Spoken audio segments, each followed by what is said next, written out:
you and Erica both have a singing background and an acting background. We also found out that Erica had. So, what do you think helped you more during voice recording? I think both. Voice acting. You know, voice acting, I really have to use my hands. I have to really like pretend, because a lot of times when we were doing the actual voice acting, it was for season 1 at least, it was before the animation was ready. Yeah. So it was a lot of like just the rough sketches. So Yeah. then I would just have to use my hands and really like animate my voice through the motions of my hands and get the performance through in that regard.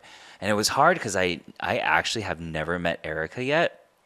I have pretended in my mind that we're friends. I think I added her on Instagram. I don't think she's added me yet, which is fine. I'm not that like a random calling fan. her out. No, she hasn't. I'm not I don't calling think her she's out. following me back She either. doesn't have fans. In my head, she is my friend. But the thing is, though, yeah, I really did have to pretend I was talking to somebody. And then I had to pretend like we were actually having that conversation, even though I couldn't hear like an actual voice. So a lot of it is just using your imagination. But like I really did feel safe like playing around. And I remember a lot of times like I would give take, and then I would hear Kevin being very polite, being like, I think like maybe, and I hear Lalo in the background like, I think you can do a better take.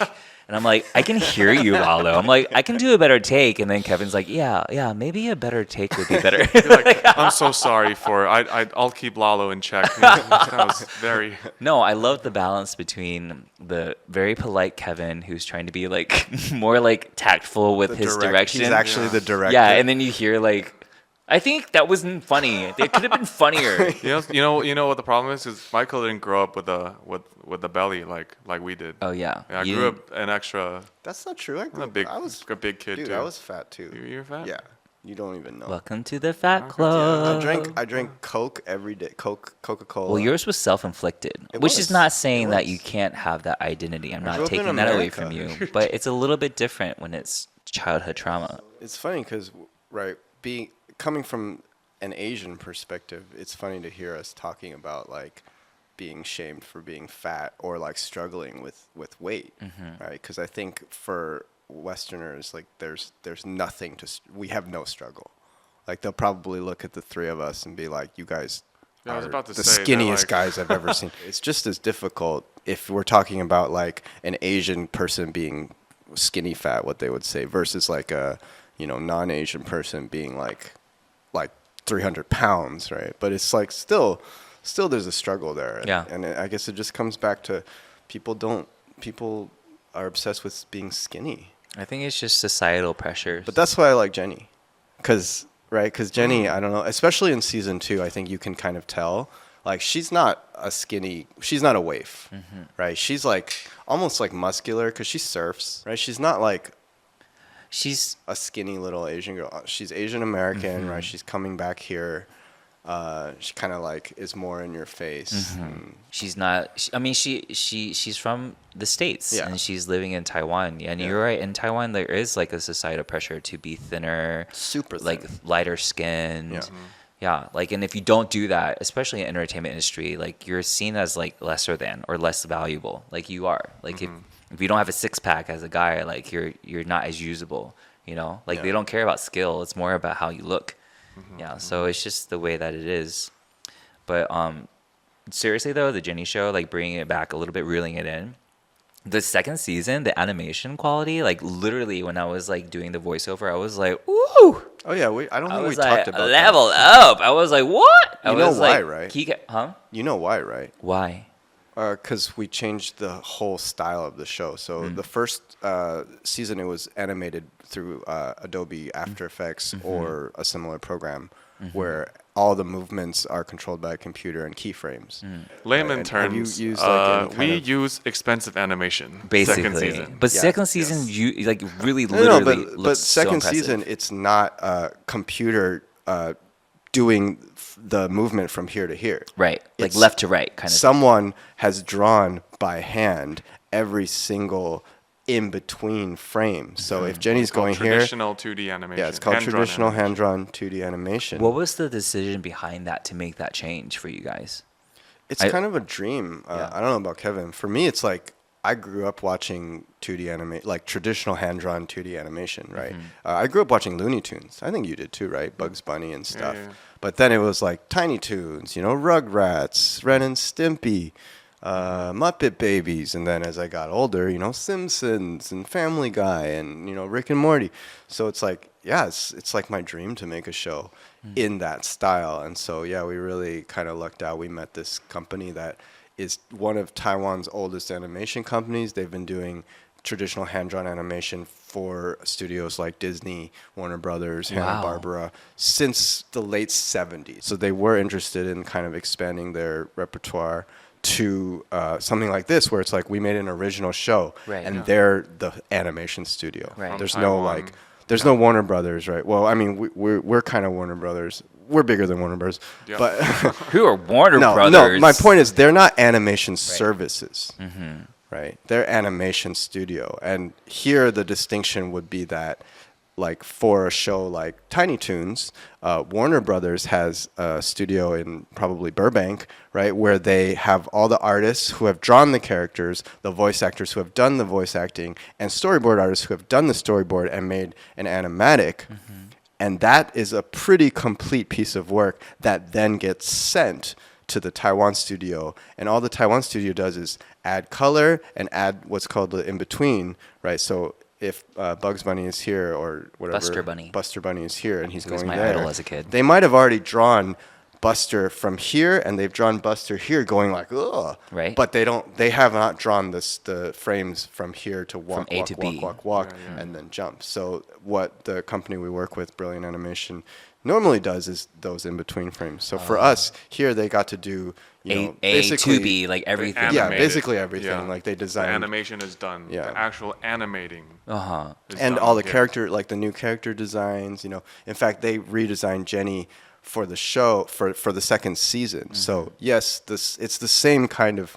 It's basically the same character as season one, but if you look carefully, like the different like contours, the ratios, everything is a little bit Different. I would say refined. Yes, Yeah, for sure. I would say refined. And then, I mean, like, sorry to like reverse the script and me asking you guys questions, but like, literally, how does that feel to like be able to see something from season one and like the way that it was animated versus how it's animated now, and just you guys being like working together in many different projects, and you guys had like different animations before, and just seeing something like this being more and more like accepted by everybody and like having bigger projects and like getting it to grow. Like, how does that feel, that whole journey?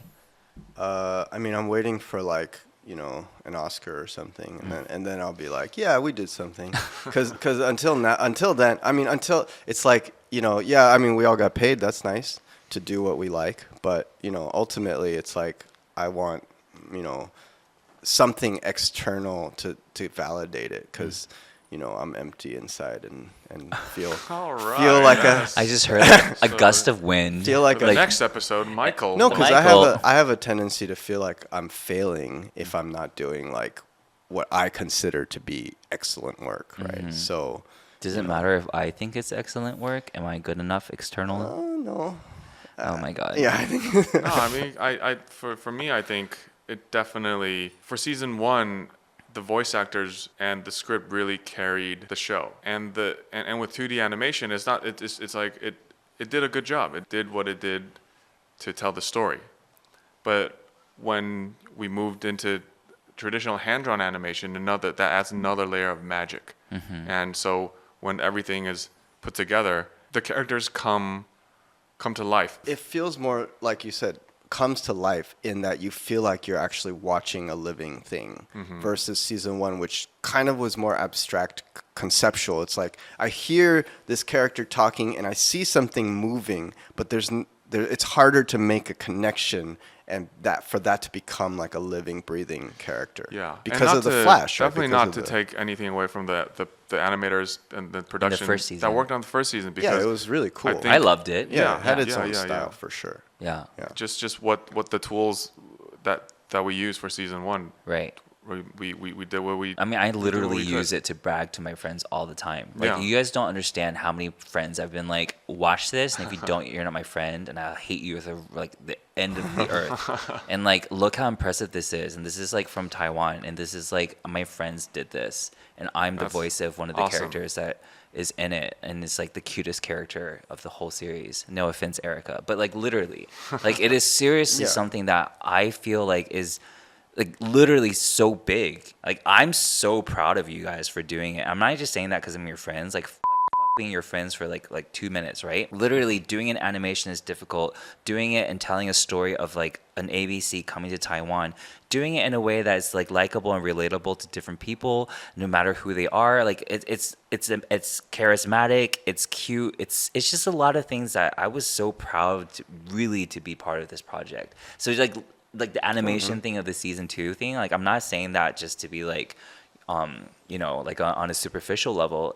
It's super impressive to see like Jennie not just be like, A to B, which is cool too. Now it's like AB, like A.1, 2.2, like it's like a whole like spectrum of movement that I just wasn't used to, and I was like, oh my gosh, like Yeah. Keekay's moving in like a real person, Yeah. Yeah. It was so cool. It's like Pinocchio moment where it's like the strings are moving. Right. Yeah. He's like, I'm not a puppet. I'm a real boy.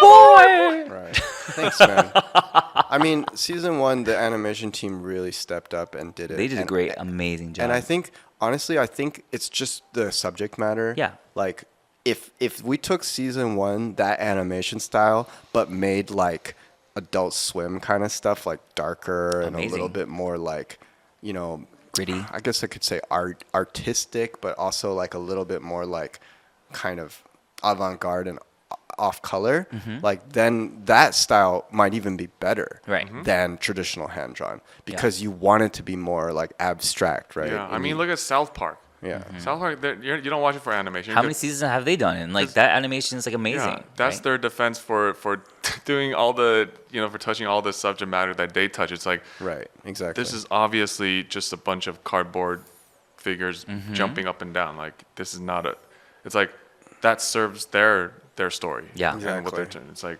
how Exactly. can you ever take that seriously? This is obviously not.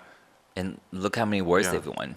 Yeah. But I think with Jennie Show, especially season 2, where we're kind of moving away from topical stories to more like human stories, it does actually help Yeah. to have a traditional hand-drawn style. Yes. Because then the audience can almost relate to a real human with them too, right? Well, We I'm do just more gonna shows with Stephen. throw this Oh, out there. I hope for season 3, and I hope for a Keekay spinoff. I know. That's all I'm trying to say. Keekay needs his own show because the reason, and I gotta like kind of apologize to you because I love Keekay, this character, but the reason that he doesn't appear so much in season 2 is because we're trying to focus on the human part of this show, and it's hard enough to do one character in a 3-minute episode, right? Let alone, and that character's immediate family. It's like that's all the screen time you have, right? So how do you make a second character interesting in 3 minutes? Yeah. It's like really, really hard. So I think we would need at least a 7-minute show, if not like a 11-minute show. Are you giving TaiwanPlus like Yes, pressure right now? yes, like I'm he's wink- literally like sitting wink, right wink, there. because- Spin-off of the Jennie That was Show. pretty obvious. No, because if The we had Keekay 7 show. minutes, yeah, if we had 7 minutes per episode, right, we probably can't do a B story with Keekay, but at least, right, we would have like a short scene with Right. Keekay. If we had 11 minutes, then we could do a B story, right? And if we had 22 minutes, we could get into his backstory, like who he is, and you know what? Despite all the pointed comments that are very obviously geared towards someone in the room, I do think that it's really great that you guys are so passionate about this project. It's cool. I think that's like the passion you and Kevin both have, and I'm really happy to be part of that group, of that project. Whatever you guys need me for, I'll be there. Thanks, man. Yeah, for Always. sure. Always. Always. Really appreciate that. You always bring your A game. Thank you So guys. I know that when you're gonna show up, you're gonna show up. It's because of You're the gonna give me- anxiety you're from gonna my give me the childhood E- trauma, but you're gonna give me the. it helps me. I'm gonna ask for ABC. You're gonna give me EDF. I will. But EDF will be better than ABC. Yeah, but I'll let you Michael. think that I did ABC so that you think that you told me to do that. So All right, that's Stephen Rong, everybody. Yeah, thanks a lot, man. Thanks for having me on the show, guys. Yeah, dude. I love you guys.